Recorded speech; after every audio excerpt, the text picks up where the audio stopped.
ओम के नियम का प्रतिपादन करने वाले वैज्ञानिक का पूरा नाम क्या है, जैसा कि अध्ययन सामग्री में उल्लेखित है? ए.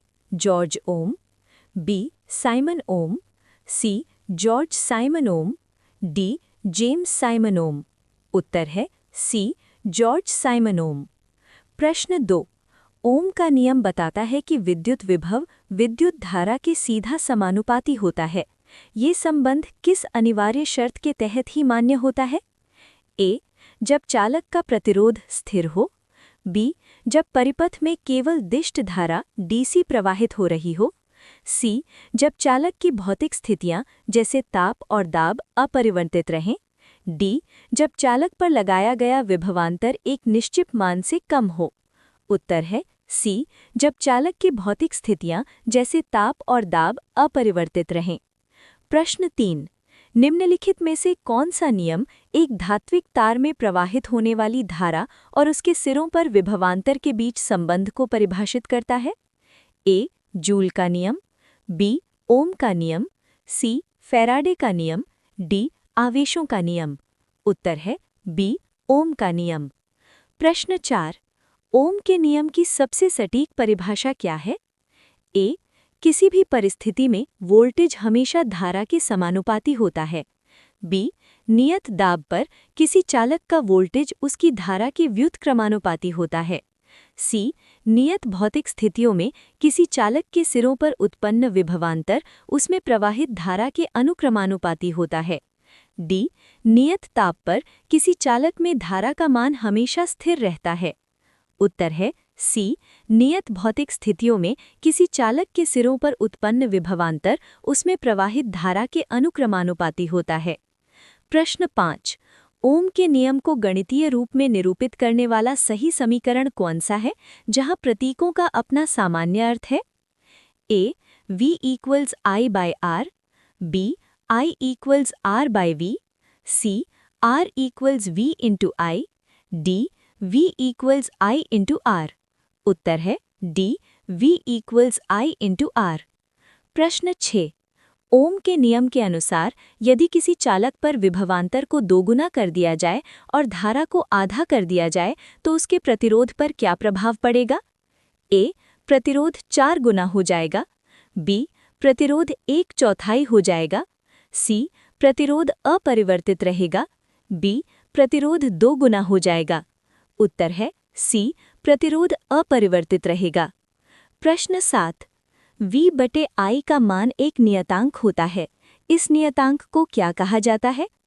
ए. विभवांतर, बी. विद्युत धारा, सी. प्रतिरोध, डी. कूलम्ब। उत्तर है सी. प्रतिरोध। प्रश्न 8। यदि किसी चालक का प्रतिरोध 150 ओम है और उसमें से 2 एम्पियर की प्रत्यावर्ती धारा प्रवाहित हो रही है, तो चालक के सिरों पर विभवांतर कितना होगा?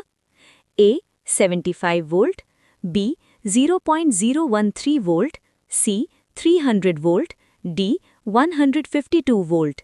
उत्तर है सी. 300 वोल्ट। प्रश्न 9। एक इलेक्ट्रिक आयरन के टर्मिनलों के बीच विभवांतर 80 वोल्ट है जब ये स्रोत से 4 एम्पियर की धारा प्राप्त करता है। यदि विभवांतर को बढ़ाकर 120 वोल्ट कर दिया जाए तो आयरन द्वारा प्राप्त की जाने वाली धारा कितनी होगी? ए. 6 एम्पियर, बी.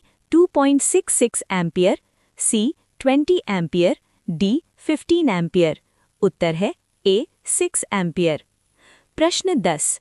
एक उपकरण 500 वोल्ट के विभवांतर पर 10 एम्पियर की धारा खींचता है। उपकरण का प्रतिरोध क्या है? ए. 5000 ओम, बी. 50 ओम, सी. 0.02 ओम, डी. 50 वोल्ट। उत्तर है बी. 50 ओम। प्रश्न 11। यदि 25 ओम प्रतिरोध वाले एक चालक से 10 एम्पियर की धारा प्रवाहित होती है तो उस पर कितना विभवांतर होगा? ए.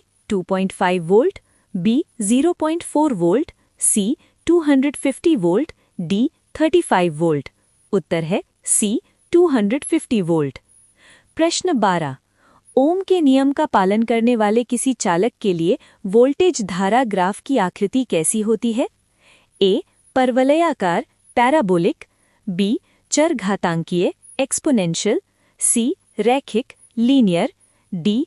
टेढ़ी मेढ़ी। जिगजैग। उत्तर है सी, रैखिक। प्रश्न 13। VI ग्राफ का ढलान क्या दर्शाता है? ए. चालक की चालकता, कंडक्टेंस।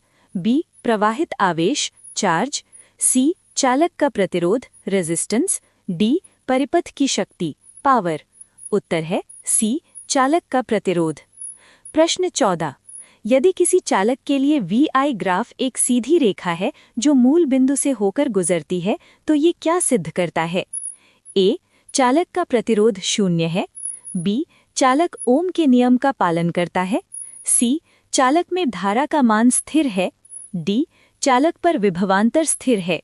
उत्तर है बी. चालक ओम के नियम का पालन करता है। प्रश्न 15। अध्ययन सामग्री में दिए गए ग्राफ में रेखा का कोण 45 डिग्री है। यदि V अक्ष और I अक्ष पर पैमाना समान है तो ये किस प्रतिरोध मान को इंगित करता है? ए. 45 ओम। बी. 0 ओम। सी. अनंत प्रतिरोध। डी. 1 ओम। उत्तर है डी. 1 ओम। प्रश्न 16। ओम के नियम के अनुसार V प्रोपोर्शनल टू I इस संबंध में समानुपाती स्थिरांक क्या है? ए. विद्युत धारा I। बी. विभवांतर V।